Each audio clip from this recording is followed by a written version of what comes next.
Pemerintah Kota Palembang berupaya melakukan penanganan banjir mengingat BMKG memberikan peringatan cuaca ekstrim.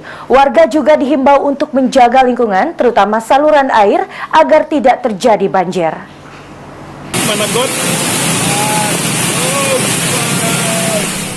Badan Meteorologi, Klimatologi, Geofisika atau BMKG mengumumkan adanya potensi cuaca ekstrim di Sumatera Selatan saat musim kemarau, khususnya di daerah perbukitan dan aliran sungai untuk mewaspadai banjir dan tanah longsor.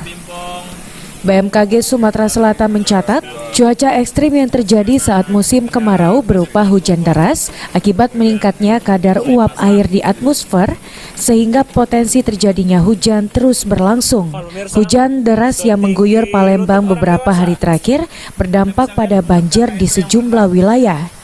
Setidaknya 15 titik banjir di jalan dan pemukiman warga membuat pemerintah Kota Palembang bersama Polri, TNI, Basarnas dan instansi terkait lainnya berupaya keras untuk meminimalisir banjir.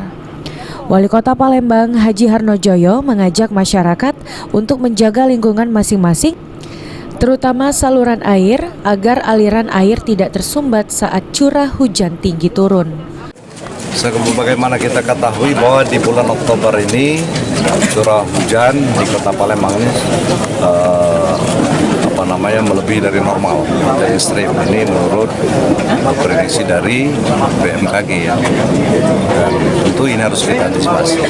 Kemarin Aprianto, PAL TV.